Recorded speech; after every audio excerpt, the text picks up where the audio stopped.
నమస్కారం. శుభదినం కార్యక్రమానికి స్వాగతం.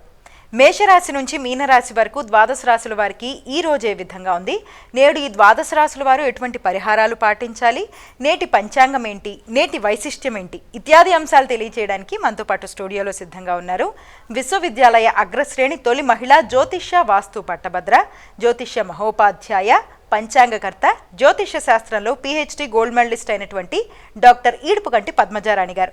వారితో మాట్లాడదాం, మరిన్ని విషయాలు తెలుసుకుందాం. నమస్కారం అమ్మా. నమస్కారం. నేటి పంచాంగం అమ్మా, నేటి పంచాంగాన్ని ప్రేక్షకులకు తెలియజేస్తారా? 8/9/2025 శ్రీ విశ్వవసునామ సంవత్సరం, దక్షిణాయనం, భాద్రపద మాసం, కృష్ణపక్షం, సోమవారం.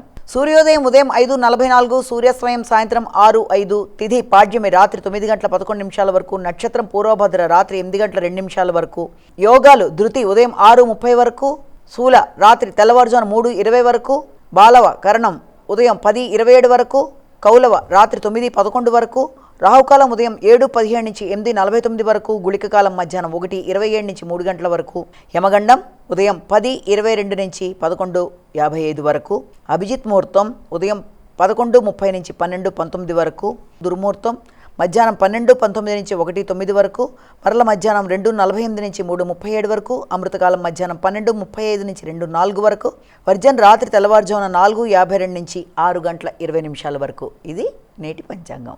నేటి రాశి ఫలాలు. మేషరాశి.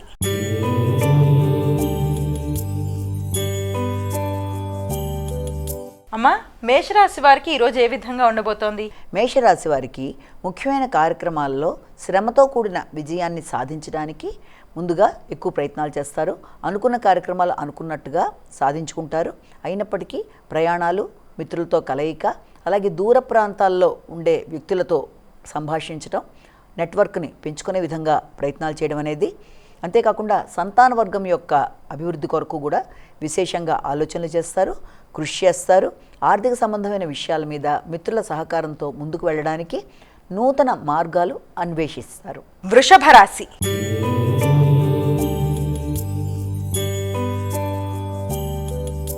అమ్మా, వృషభ రాశి వారికి ఈరోజు ఏ విధంగా ఉంది? వృషభ రాశి వారి విషయాన్ని గనక తీసుకున్నట్లయితే వృత్తిపరమైన విషయాలలో ఎక్కువ శాతం శ్రమతో, బాధ్యతతో నూతన విషయాలు నేర్చుకుంటూ కొత్త బాధ్యతల్ని చేస్తూ ముందుకు వెళ్ళడానికి చేసే ప్రయత్నాలు అధికంగా ఉంటాయి. అంతేకాకుండా గృహ వాతావరణంలో విషయాల మీద ఎక్కువ శాతం శ్రద్ధ తీసుకోవడం, అలాగే గృహ సౌఖ్యం కొంతవరకు అసంతృప్తిగా ఉండే వాతావరణం కలగడం వల్ల కొంత చికాకులు ఎదుర్కోవడం అనేది, అంతేకాకుండా స్థిరాస్తులకు సంబంధించిన విషయాల మీద కూడా కొంత దృష్టి సారించడం, అలాగే గృహ వాహన విషయాలలో కొన్ని ఒడిదుడుకులు ఎదుర్కోవడం మొదలైన వాటికి ఆస్కారం ఉంది. మిథున రాశి.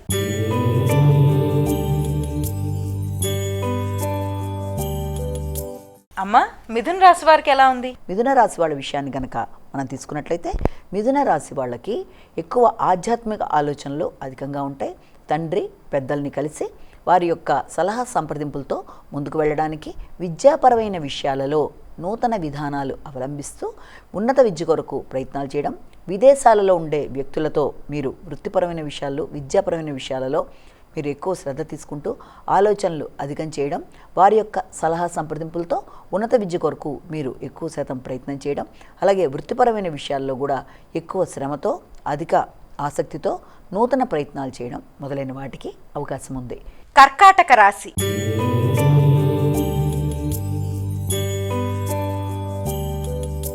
అమ్మా, కర్కాటక రాశి వారికి ఈ రోజు ఏ విధంగా ఉంది? కర్కాటక రాశి వాళ్ళకి మానసిక చికాకులు కానీ అధికంగా ఉన్నప్పటికీ కూడా దాన్ని ఎక్కువ శాతం ఈ యొక్క ఆధ్యాత్మిక ఆలోచనలతో దాన్ని ఓవర్కమ్ చేయడానికి ప్రయత్నం చేస్తారు. విద్యాపరమైన విషయాలలో నూతన ప్రయత్నాలు చేయడం, అలాగే ఆర్థిక సంబంధమైన విషయాలు, కుటుంబపరమైన విషయాల్లో కానీ, లేకపోతే ఏదైనా నూతన వాహన కొనుగోలు మొదలైన వాటి విషయాల్లో కానీ కొంత ఘర్షణాత్మకమైన నిర్ణయాలు తీసుకోవడం, ముఖ్యంగా ఏదైనా ఇన్లాస్ సైడ్ కానీ, అంటే ఏదైనా భాగస్వామి తరపు బంధువర్గంతో, ముఖ్యంగా వారి తల్లిదండ్రులతో కానీ, కుటుంబ సభ్యులతో కానీ కొంత ముఖ్యమైన విషయాల మీద ఆలోచనలు చేయడం, మాట్లాడడం, అలాగే వారసత్వపు ఆస్తుల గురించి ఆలోచనలు చేయడం, అలాగే ఉన్న ఆస్తిని పెంచుకునే విధంగా వాటి పెట్టుబడుల కొరకు ఎక్కువ శాతం దృష్టి కేటాయిస్తూ ముందుకు పెడతారు. సింహరాశి.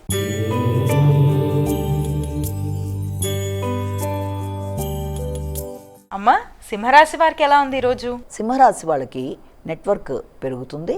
సాంఘిక సంబంధాలు, మైత్రి బంధాలు మొదలైన విషయాల్లో ఎక్కువ శాతం జాగ్రత్తలతో ముందుకు వెళ్ళాలి. కొత్త వ్యక్తుల పరిచయాలు, కొత్త ఆలోచనలు, నూతన వ్యాపార వ్యవహారాల కోసం ఆసక్తి అధికంగా ఉన్నప్పటికీ ప్రతి విషయంలోనూ ఆచితూచి నిర్ణయం తీసుకోవాలి.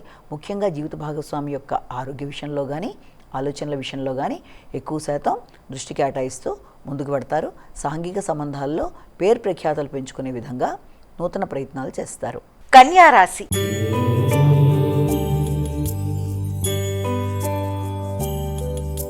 అమ్మ కన్యా రాశి వారికి ఎలా ఉంది ఈరోజు? కన్యా రాశి వాళ్ళకి దైనందిన కార్యక్రమాల్లో, దైనందిన జీవన వ్యవహారంలో కొన్ని మార్పులు చేసుకోవడానికి ఎక్కువ శాతం కృషి చేస్తారు. రోగనిరోధక శక్తిని పెంచుకునే విధంగా ప్రయత్నాలు చేస్తారు. అలాగే విశేషంగా శత్రువులపై విజయం సాధించడం విషయంలో కావచ్చు, పోటీ పరీక్షలకు సంబంధించిన విషయంలో విద్యార్థుల యొక్క ఎక్కువ ప్రతిభ విషయంలో కానీ ఎక్కువ శాతం కృషితో ముందుకు వెళ్ళడానికి చేసే ప్రయత్నాలు అధికంగా ఉంటాయి. అలాగే వృత్తి చేసే ప్రదేశాల్లో కానీ, అంటే వృత్తితో మీతో అనుకూలంగా ఉండే వ్యక్తులతో కానీ విభేదాలు రాకుండా వీలైనంత జాగ్రత్తలతో ముందుకు వెళ్ళాలి. అంటే ఎక్కడైతే మీరు వర్క్ చేస్తున్నారో ఆ చుట్టుపక్కల వాతావరణంలో వ్యక్తులతో కావచ్చు, కొలీగ్స్ కావచ్చు, లేకపోతే మీరు చేసే వృత్తిపరమైన విషయాల్లో కావచ్చు, అభిప్రాయ భేదాలకి వీలైనంత దూరంగా ఉంటూ ముందుకు వెళ్ళినట్లయితే అనుకూలమైన ఫలితాలు పొందడానికి ఆస్కారం ఉంటుంది. తులారాశి.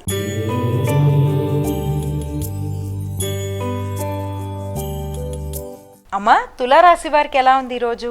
తులారాశి వారికి మానసిక ప్రశాంతతని పెంచుకునే విధంగా ఆలోచనలు చేయాలి. ఎక్కువ శాతం వచ్చిన ఆలోచనలు పదే పదే రావడం, తెలియని అసంతృప్తి కానీ, ఏదన్నా చేద్దాం అనుకుంటున్న కార్యక్రమాలకి విఘ్నాలు లాంటివి, అంటే ఏదన్నా మీరు సంతానపరమైన విషయాల్లో కావచ్చు, అలాగే ఉపాసనకు సంబంధించిన విషయాల్లో కావచ్చు, కాన్సన్ట్రేషన్ చేద్దాం అనుకుంటున్న ఏ కార్యక్రమంలోనైనా మీకు ఏదో రకమైన ఆటంకాలు, దానివల్ల హృదయాందోళన, అలాగే మానసిక ప్రశాంతత తగ్గడం మొదలైన వాటికి ఆస్కారం ఉన్నప్పటికీ పట్టుదలగా వాటన్నిటిని అధిగమిస్తూ ముందుకు వెళ్ళే శక్తిని కూడా మీకు ఉంది కనుక ఆ విధంగా చేస్తూ ముందుకు పెడతారు. అలాగే పూర్వపు రుణాలు ఏదైనా ఉన్నా తీర్చేస్తారు.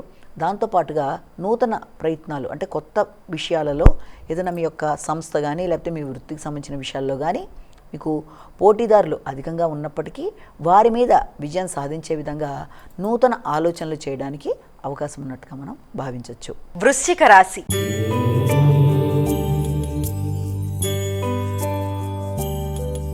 అమ్మ వృశ్చిక రాశి వారికి ఎలా ఉంది ఈరోజు? వృశ్చిక రాశి వాళ్ళ విషయాన్ని గనక తీసుకున్నట్లయితే వృశ్చిక రాశి వారికి స్థిరాస్తులకు సంబంధించిన విషయాలలో కొంత ఆలోచనలలో కొంత అస్తవ్యస్తంగా ఉండడం, అంటే ఆల్రెడీ మీరు ఏదైనా డెసిషన్ తీసుకున్నా కూడా దానికి సంబంధించినట్లుగా ఇతరుల దగ్గర నుంచి ఆశించిన రిప్లై రాకపోవడం కానీ, సరిగ్గా ఇతరులు రెస్పాండ్ కాకపోవడం వల్ల కానీ, రియల్ ఎస్టేట్కి సంబంధించిన వ్యవహారాలు కావచ్చు, లేకపోతే ఏదైనా స్థిరాస్తులకు సంబంధించిన విషయాలు, గృహ వాహనాలకు సంబంధించిన విషయాలు, పూర్వం పెట్టుబడి పెట్టిన విషయాలు మొదలైన వాటికి సంబంధించిన విషయాల్లో ఒక స్థిరమైన నిర్ణయం రాకుండా కొంత మానసిక ప్రశాంతత అనేది తగ్గుదల, దానివల్ల ఎటు నిర్ణయం తీసుకోవాలో తెలియక తల్లి పెద్దల్ని సంప్రదించడానికి, తల్లిదండ్రుల బంధువులతో ఆలోచించి నిర్ణయాలు తీసుకోవడానికి ఎక్కువ శాతం కృషి చేస్తారు. అదే సమయంలో ఇటు పక్కన వృత్తికి సంబంధించిన విషయాలు, మరొక పక్కన గృహం స్థిరాస్తులకు సంబంధించిన విషయాలు, రెండింటి మధ్య కొంత ఘర్షణాత్మకమైన వైఖరి అనేది అధికంగా ఉంటుంది కనుక ముందు దాన్ని అధిగమించే ప్రయత్నాలు చేయాలి. ధనస్సు రాశి.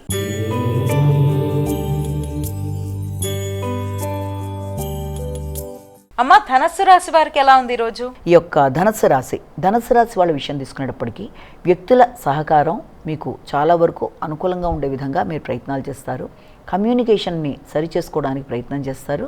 ఇతరులతో ఇంతకుముందు ఉండే మిస్అండర్స్టాండింగ్స్ని ఏదైనా అధిగమించడానికి, ముఖ్యంగా సిబ్లింగ్స్ అంటే మీ యొక్క తోబుట్టువులతో కానీ స్నేహితులతో కానీ ఏదైనా అపార్థాలున్నా దాన్ని అధిగమించడానికి ప్రయత్నాలు లాంటివి గట్టిగా చేస్తారు. అలాగే జర్నలిజం మొదలైన రంగంలో ఉండే వాళ్ళకి అనుకూలమైన సమయంగానే దీన్ని మనం భావించవచ్చు. విద్యార్థులకి విద్యకు సంబంధించిన విషయాల్లో, వ్రాత మొదలైన వాటికి సంబంధించిన విషయాలలో ఎక్కువ శాతం దృష్టి కేటాయించాలి. అలాగే గృహ వాతావరణం కొంత అసౌకర్యంగా అనిపించడం, గృహ వాహనాలకు సంబంధించిన విషయాల్లో కొత్త ఆలోచనలు తీసుకున్నా అవి ముందుకెళ్ళడంలో ఏదో రకమైన స్ట్రక్ అయిపోయి, అంటే వాగిపోయిన విధానంలో ఉండడం, వాయిదా పడడం కానీ, దానివల్ల కొంత అశాంతి, అసంతృప్తి మొదలైన ఉండడం బట్టి ఆశించిన ఫలితాలు పొందలేకపోతున్నానన్న భావనతో ఇంకా అసంతృప్తిని పెంచుకునే అవకాశాలు ఉన్నాయి కనుక దాన్ని అధిగమించే ప్రయత్నాలు చేయడం వల్ల అనుకూలమైన ఫలితాలు లభ్యమవుతాయి. మకర రాశి.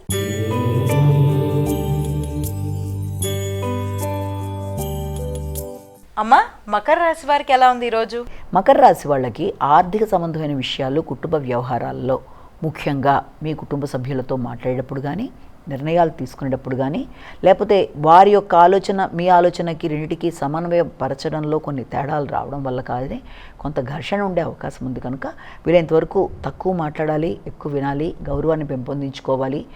అలాగే వెంటనే ఆర్థిక సంబంధమైన విషయాల్లో కానీ, ఇతరులకు మీరు ఏదైనా ప్రామిస్ చేసే విషయాల్లో కానీ, కుటుంబ వ్యవహారాల్లో తొందరపడి నిర్ణయాలు తీసుకోకుండా ఆచితూచి వ్యవహరిస్తూ ముందుకు వెళ్ళినట్లయితే సమస్యల్ని అధిగమించడానికి అవకాశం ఉంటుంది.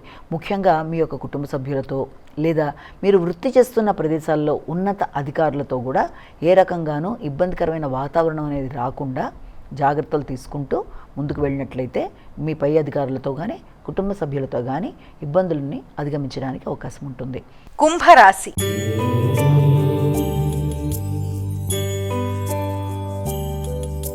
అమ్మ, కుంభరాశి వారికి ఎలా ఉంది? కుంభరాశి వాళ్ళకి మీ మీద మీకు వ్యక్తిగత ఆలోచనలు, వ్యక్తిగత ఇమేజ్ మొదలైన వాటి గురించి ఎక్కువ శాతం అధికంగా ఆలోచించుకుంటారు. మానసిక ప్రశాంతతని పెంచుకునే విధంగా ప్రయత్నాలు చేయాలి. మనసు స్థిమితం కొంతవరకు తక్కువగా ఉంటుంది. ఏది మొదలు పెట్టాలి, ఏది ముందుకు పెడుతున్నాను అన్న విషయంలో అనేక రకాలైన ఆలోచనలు రావడం వల్ల ఎటు నిర్ణయం తీసుకోలేక కొంత ఘర్షణతో కూడిన ఆలోచనలు అధికంగా ఉంటాయి.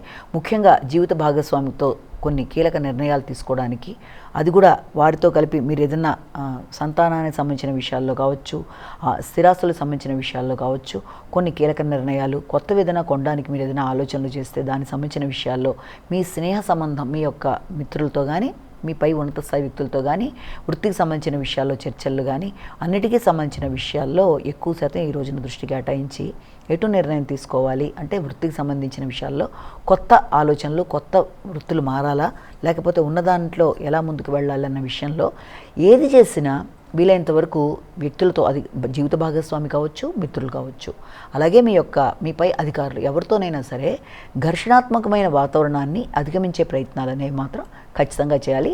నిదానంగా వ్యవహరించి అనుకున్న పనులలో విజయాన్ని సాధించాలి. మీనరాశి.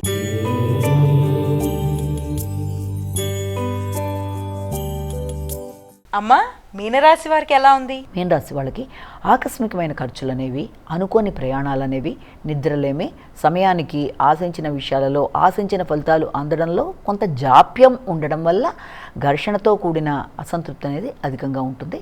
దాన్ని అధిగమించే ప్రయత్నాలు లాంటివి చేయాలి. అంటే తెలియని లోన్లీనెస్ లాగా మానసిక ప్రశాంతత తగ్గుదల, దాంతో ఒంటరితనం భావన, అలాగే ఎవరితోన్నా మాట్లాడాలన్నా కూడా ఆసక్తి అనేది తక్కువగా ఉండడం, అలాగే నిర్ణయ సామర్థ్యం కూడా కొంతవరకు తక్కువగా ఉండడం, ముఖ్యమైన పనులు వాయిదాల వల్ల కావచ్చు, నిద్రలేం వల్ల కావచ్చు, అలసట మొదలైన వాటి వల్ల ప్రశాంతత తగ్గడం బట్టి కూడా ఆశించిన పనులలో విజయ అవకాశాలు కొంతవరకు వెనకడుగు వేసే అవకాశం ఉంది. కనుక ఆచితూచి వ్యవహరిస్తూ సరియైన విశ్రాంతి తీసుకుంటూ ముందుకు వెళ్ళి అనుకున్న పనులలో విజయాన్ని సాధించాలి. అమ్మ, ద్వాదశ రాశుల వారు వారికి వారే సులభతరంగా చేసుకోగలిగే ఒక పరిహారాన్ని తెలియజేస్తారా? ద్వాదశ రాశుల వారికి పరిహారాన్ని కనుక మనం గమనించినట్లయితే మేషరాశి నుంచి మీనరాశి వరకు 12 రాశుల వారికి కూడా ఈ రోజున ప్రతిరోజులాగే తమ వ్యక్తిగత దైవాన్ని ప్రార్థించుకుంటూ ముందుకు వెళ్ళడం అనేది ఒక విధానం అయితే, దానితో పాటుగా మీకు అవకాశము, సమయము అన్నీ ఉన్నట్లయితే తప్పనిసరిగా ఈ రోజున శివుడికి సంబంధించిన అష్టోత్తరాలైనా, ఆయన యొక్క నామావళైనా, దాంతోపాటుగా చంద్రశేఖరాష్టకం కానీ, లేకపోతే బిల్వాష్టకం, లింగాష్టకం, విశ్వనాథ, ఏదైనా సరే అదే అలాంటివన్నీ వినడం కానీ ఒకవేళ మీరు చేసుకోగలిగితే అది ఇంకా బాగుంటుంది. చేసుకోగలిగినా విన్నా అది చాలా చక్కటి ఫలితాన్ని ఇస్తుంది. అలాగే అవకాశం ఉన్నట్లయితే శివాలయ సందర్శన కూడా చాలా చక్కటి ఫలితాన్ని ఇస్తుంది. అలాగే విద్యార్థులైతే మేధా దక్షిణామూర్తికి సంబంధించిన శ్లోకాలు లాంటివి వినడం, చేయడం కూడా చాలా చక్కటి ఫలితాలు ఇవ్వడం, అభివృద్ధికరంగా ముందుకు వెళ్ళడానికి ఆస్కారం అనేది ఉందని మనం ఇక్కడ గమనించుకోవాలి. నేటి వైశిష్ట్యం. అమ్మా, నేటి వైశిష్ట్యాన్ని ప్రేక్షకులకు తెలియజేస్తారా? ఈరోజు విశిష్టతని మనం కనుక చూసుకున్నట్లయితే మామూలుగా ఇవాల్టి నుంచి అంటే ఈ రోజు నుంచి మనకి 21వ తారీఖు దాకా ఈ 15 రోజులని కూడా మనం పితృపక్షాలుగా చెప్తాం. పితృపక్షాలు అంటాం. దీన్నే మహాలయ పక్షాలు, మహాలయ అమావాస్యకి రోజులు అంటారు ఈ 15 రోజులని కూడా. అయితే ఇక్కడ ఏంటి అంటే పితృపక్షాల యొక్క ప్రాశస్త్యం కానీ, దానిని మనం చేసుకునే విధానం కానీ అసలు ఏంటిది అన్న విషయాన్ని చూసినట్లయితే పితృదేవతల యొక్క మాటలోనే మనకు తెలుస్తాం. పితృదేవతలు అంటే ఇప్పుడు మనం ఈ భాద్రపద మాసంలో శుక్లపక్షం దాకా గడిచిన 15 రోజులు, దేవతల ఆరాధన కోసం మనం కేటాయించినట్లయితే అక్కడి నుంచి 15 రోజులు పితృదేవత ఆరాధన, పితృదేవతలకు సంబంధించిన కార్యక్రమాలు, ప్రక్రియలు చేయడానికి ఉపయోగించే రోజులుగా మనం దీన్ని భావిస్తాం. ఈ పితృదేవత ఆరాధన అనేది చాలా చాలా విశిష్టమైనది. దానివల్ల అన్ని రకాల అభివృద్ధి, అదే రకంగా సంతానానికైనా, ఆరోగ్యానికైనా, కుటుంబ వ్యవహారాలకైనా, కుటుంబంలో ఎదురవుతున్న ఇక్కట్లకైనా అన్నిటినీ అధిగమించడానికి ఇది చాలా చాలా మంచి అవకాశం కలిగిన సమయంగా కూడా దీన్ని మనం భావించవచ్చు. సాధారణంగా ఈ సమయంలో పితృదేవతలు మన యొక్క ఈ 15 రోజుల్లో కొంతమంది ఈ 15 రోజులు ఈ యొక్క శ్రాద్ధాది ప్రక్రియలు చేయడం జరుగుతుంది. అంటే 15 రోజులు ఆ కార్యక్రమాన్ని చేయలేని వాళ్ళు వాటి నుంచి రేపు 21 మహాలయ అమావాస్య దాకా చేయలేని వాళ్ళు తమ తల్లిదండ్రుల యొక్క తిథి నాడు అయినా సరే ఆ కార్యక్రమం చేయడాన్ని మహాలయం అంటారు. అంటే ఆ రకమైన ప్రక్రియ చేసి తల్లిదండ్రులకి ఆ తిథి నాడు చేస్తారు. మరికొంతమంది ఆ 15 రోజుల పాటు చేసి మహాలయాలు చేయడం అనేది కూడా ఒకటి జరుగుతుంది. ఎందుకు దీనివల్ల విధానం అన్నది కనుక చూసినట్లయితే పెద్దల యొక్క ఆశీస్సుల కోసం, అలాగే వ్యక్తుల యొక్క అభివృద్ధి విషయంలోనూ, అలాగే తల్లిదండ్రులకి కేవలం ఆబ్దికం మాత్రమే కాకుండా ఇలాంటి సమయాల్లో అంటే సాధారణంగా ఆబ్దికంతో పాటుగా అమావాస్యల్లోనూ, సంక్రమణ సమయంలోనూ ఇలాంటివి చేయడమే కాకుండా ఇది కూడా చాలా చాలా మహాలయం అనేది చాలా విశేషమైన రోజుగా చెప్తారు. కనుక మహాలయ పక్షాల్లో అయితే ఆ తిథి ఇంకా అవకాశం ఉన్నట్లయితే 15 రోజులు కార్యక్రమాన్ని చేస్తారు. అలాగే మహాలయ అమావాస్య నాడు విశేషంగా ఖచ్చితంగా చేస్తారు. అంటే దీనివల్ల ఏంటంటే పితృదేవతలు అన్న విషయంలో మనం మామూలుగా దైవాన్ని పూజిస్తాం. దైవాన్ని పూజించినప్పుడు ఏం జరుగుతుందంటే దైవాన్ని మనం మాత్రమే కాదు, మన యొక్క శత్రువులు, మిత్రులు అందరూ కూడా పూజిస్తారు. ఎవరు పూజించినా అందరికీ కూడా భగవంతుడు రెస్పాండ్ అవ్వడం అనేది ఉంటుంది. ఎవరికైనా సరే ఆయన్ని ఎవరైతే పూజిస్తారో వాళ్ళని అనుగ్రహించడం అనేది భగవంతుడి యొక్క ఇది. మనం చూసినట్లయితే కృత త్రేతాయుగాల్లో కానీ, ద్వాపర యుగంలో కానీ ప్రతి చోట కూడా రాక్షసులందరూ కూడా ఆయన కోసం విశేషంగా ఇది చేసి పూజలు చేసి ఆయన కోసం యజ్ఞ యాగాదులు చేసుకొని మొదలైన వాటి వల్ల భగవంతుడిని అనుగ్రహం అనేది వాళ్ళు పొందడం జరిగింది. అయితే భగవంతుడికి వీళ్ళు రాక్షసులు, వీళ్ళు మంచివాళ్ళు, వీళ్ళకి అనుగ్రహిద్దాం అన్న విధానం కాకుండా అందరినీ అనుగ్రహించిన పితృదేవతల విషయంలో మాత్రం వాళ్ళు కేవలం మన యొక్క పితృదేవతలు కనుక తప్పనిసరిగా కుటుంబాన్ని, మనని తప్పనిసరిగా ప్రొటెక్ట్ చేయడం, రక్షించడం అనేది వాళ్ళ దాంట్లో మనం చూస్తాం. మనం చూసినట్లయితే కృతయుగంలో చూసుకున్నా కూడా ఈ యొక్క హిరణ్యాక్షుడు, హిరణ్యకశిపుడు, ఆ తర్వాత త్రేతాయుగం వచ్చేటప్పటికి రావణాసురుడు, అలాగే కుంభకర్ణుడు, తర్వాత వచ్చేటప్పటికి ఈ యొక్క ద్వాపరయుగం సమయంలో నరకాసురుడు, వీళ్ళందరూ ఈ రాక్షసులందరికీ కూడా వీళ్ళందరూ చాలా రకాలుగా ఈ యొక్క ఇంద్రుడిని అనేక రకాలుగా ఇబ్బంది పెట్టి ఇంద్రుడు ఏం చేశాడు, అనేక అశ్వమేధ యాగాలు, యజ్ఞాలు, యాగాలు, తపస్సులు మొదలైనవి చేసి ఇంద్ర పదవి కోసం ఆయన ఇది చేసి ఇంద్ర పదవిని సంపాదించినా కూడా ఆయన్ని వీళ్ళు అనేక రకాలుగా ఇబ్బందులు పడడం అనేది జరిగింది. ఎందుకని వారి యొక్క తపశ్శక్తి అనేది పెరిగిపోవడం వల్ల. కాబట్టి అదేవిధంగా తల్లిదండ్రులు అనేవాళ్ళు కానీ అంటే మన యొక్క పితృదేవతలు కేవలం మన్నే ప్రొటెక్ట్ చేస్తారు కనుక వాళ్ళు మనకే పితృదేవతలు కనుక తప్పనిసరిగా వాళ్ళ అనుగ్రహం అనేది ఎప్పుడైతే ఉంటుందో సంతానంలో అభివృద్ధి కానీ అన్ని విధాలుగా కూడా అనుకూలతలు, కుటుంబ వ్యవహారాల్లో అనుకూలంగా ముందుకెళ్ళడం మొదలైనవి ఉంటాయి. కనుక తప్పనిసరిగా పితృదేవత ఆరాధన అనేది మర్చిపోకుండా చేయడం బట్టి ఏం జరుగుతుందంటే వారి ఆశీస్సులతో ఎదురవుతున్న ఆటంకాలు అంటే విద్యాపరంగా కావచ్చు, అనుకోని చికాకులు కావచ్చు, ఏదైనా సరే పితృశాపాలు అనే వాటిని అధిగమిస్తూ ముందుకు వెళ్ళడానికి పితృదేవతలకి ఈ సమయంలో ఈ 15 రోజుల కాలంలో వారి తిథినాడు ముఖ్యంగా 15 రోజుల పాటు వారికి మనం అందించే ఆహారాన్ని ఏదో రూపంలో వాళ్ళు తీసుకొని తద్వారా వారి యొక్క ఆశీస్సులు వాళ్ళ సంతృష్టిగా మనకి ఆశీస్సులు అందజేయడం ద్వారా సంతానం అభివృద్ధి చెందుతుంది. ఇక్కడి నుంచి కనుక మనం తీసుకున్నట్లయితే 11వ తారీఖున వచ్చేది భరణి మహాలయాలు అంటారనమాట. అంటే మహాలయ పక్షంలో 11వ తారీఖు నుంచి భరణి మహాలయాలని చెప్పి దాని గురించి చెప్తారు. అలాగే 13వ తారీఖు వచ్చేటప్పటికి అశ్వాలాయుడికి సంబంధించిన ఈ యొక్క మార్గ్య వర్ష శ్రాద్ధం అని చెప్పి చేస్తారు. దాని ముందు వెనక కూడా చేస్తారు. దాని తర్వాత వచ్చేది తీసుకున్నట్లయితే మనం తర్వాత మనకి 14వ తారీఖు సూర్య సావర్ణిక మన్వాది, అది కూడా చాలా విశేషమైన ఇది. అది కూడా మంచి ఆ టైంలో కూడా మంచి మహాలయాలు పెట్టడానికి ఉత్తమమైన సమయంగా కూడా చెప్తారు. దాని తర్వాత తీసుకున్నట్లయితే 15వ తారీఖున వచ్చేప్పటికి వ్యతిపాత మహాలయం అని చెప్పి చెప్తారు. అది చాలా చాలా ఉత్తమమైనది, ఉన్నతమైనది 15వ తారీఖుది. అలాగే అదే రోజున మనకి అవిధ నవమి అని చెప్పి కూడా చేస్తారు. ఆ తర్వాత మనం తీసుకున్నట్లయితే నెక్స్ట్ కంటిన్యూషన్ ఇంకా వరుసగా తీసుకుంటూ మనం వెళ్ళినట్లయితే ఇంకా 17వ తారీఖు వచ్చేటప్పటికి కన్యా సంక్రమణంలోకి అంటే కన్యా రాశిలోకి సూర్యుడు ప్రవేశించిన పుణ్యకాలంలో కూడా ఈ రకంగా చేసుకోవడం అనేది చేస్తారు. ఈ మహాలయం అనేది అప్పుడు చేయడం కూడా చాలా ఉత్కృష్టమైన దానిగానే చెప్తారు. అంటే ప్రతిరోజు చేసుకుంటారు. వీటి యొక్క పేర్లు ఈ రకంగా ఉండడం అనేది 17వ తారీఖున ఇలా చేస్తారు. అలాగే 18వ తారీఖున చేసేది యతులకు చేస్తారు. యతులకు చేసే మహాలయంగా దాన్ని చెప్తారు. అలాగే 19వ తారీఖున మఖా శ్రాద్ధం, దాన్నే గజఛాయ అంటారు. అంటే ఏనుగు యొక్క నీడ పడే చోట్లో ఈ యొక్క శ్రాద్ధాది కార్యక్రమాలు చేయడం లాంటిదనమాట. అదే కలియుగాదని కూడా దాంట్లో విశేషంగా దాన్ని చెప్తారు. కాబట్టి అది కూడా చాలా చాలా ఉన్నతమైంది, ఉత్కృష్టమైన దాన్ని మనం చెప్తాం. అలాగే 20వ తారీఖున చేసే కార్యక్రమాన్ని, ఆ ప్రక్రియని ఏంటంటే శస్త్రముల వల్ల కానీ లేకపోతే విషం వల్ల కానీ వ్యక్తులు ఇదైన వారికి మాత్రమే ఆ రోజున కార్యక్రమాలు చేయడం అనేది జరుగుతుంది. ఇక 21వ తారీఖున చేసే కార్యక్రమాన్ని మహాలయ పక్షంగా మహాలయ అమావాస్యగా చేస్తారు. కనుక ఆ రోజున ఎక్కువ శాతం మంది మహాలయ అమావాస్య నాడు చేసుకుంటారు. ఇది కాకుండా 22వ తారీఖు నుంచి మనకి నవరాత్రులు అదే స్టార్ట్ అయినా కూడా అది ఆ పాడ్యమి నాడు దౌత్రిక కృతిక అని చెప్పి అది ఎవరికైనా మగపిల్లలు లేకుండా ఆడపిల్లలు మాత్రమే ఉంటే వారి యొక్క ఆడపిల్లల యొక్క మొదటి సంతానం మగ సంతానము తమ తాత కోసం చేసే కార్యక్రమాల ప్రక్రియ అనమాట. వాళ్ళ తండ్రి జీవించి ఉన్నా కూడా తాత కొరకు అమ్మాయి తాలూకు కుమారుడు చేసేది దౌత్రిక కృతిక అని చెప్పి ఇది చేస్తారు. అంటే ఇవన్నీ కూడా చాలా చాలా విశేషమైన విషయాలు. ఈ యొక్క కార్యక్రమాలు చేయడం బట్టి ఏమవుతుందంటే వ్యక్తికి చికాకులు, మానసిక అభివృద్ధి లేకుండా ఉండడము, అనారోగ్యాలతో ఉండే ఇబ్బందులు లాంటివి, కారణం తెలియని చికాకులు లాంటివి మనకి ఎదురవుతున్న వాటిల్లో ఎందుకు ఇలా అవుతున్నాయన్న వాటన్నిటికీ కూడా ముఖ్యంగా మనం చేయవలసింది ఏంటంటే పితృదేవత ఆరాధన లాంటివి చేయడం బట్టి తప్పనిసరిగా వ్యక్తికి అభివృద్ధి చెందడం అనేది కేవలం కొంతమంది ఆబ్దికాల వరకు చూస్తారు. మరి కొంతమంది ఏంటంటే ఆ పర్టికులర్ తిథి నాడు ఏదన్నా స్వయం పాకం చేయడం అది చేస్తారు.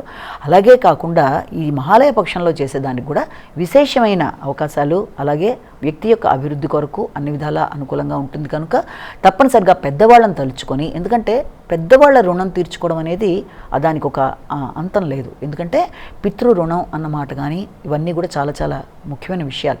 దానికి వాళ్ళు తల్లిదండ్రులకి చేసేది ఆ సమయంలో ఆ 15 రోజులు వాళ్ళు వచ్చి ఎదురు చూస్తూ ఉంటారు. కనుక ఆ సమయంలో చేసే కార్యక్రమాలు, వారికి అందించే ఆహారాలు అన్నీ కూడా ఏదో రూపంలో వాళ్ళకి అందుతాయి. కనుక తప్పనిసరిగా ఈ మహాలయ పక్షం మొత్తం 15 రోజుల్లో కూడా ఈ కార్యక్రమాలన్నీ కూడా చేసుకున్నట్లయితే తప్పనిసరిగా అన్ని విధాలుగా కూడా వ్యక్తికి అభివృద్ధి అన్ని విధాలుగా కూడా బాగుంటుందని మనం ఇక్కడ గమనించుకోవాలి.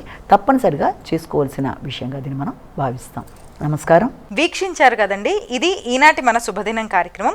మరో కార్యక్రమంతో మళ్ళీ కలుసుకుందాం. అంతవరకు సెలవు. నమస్కారం.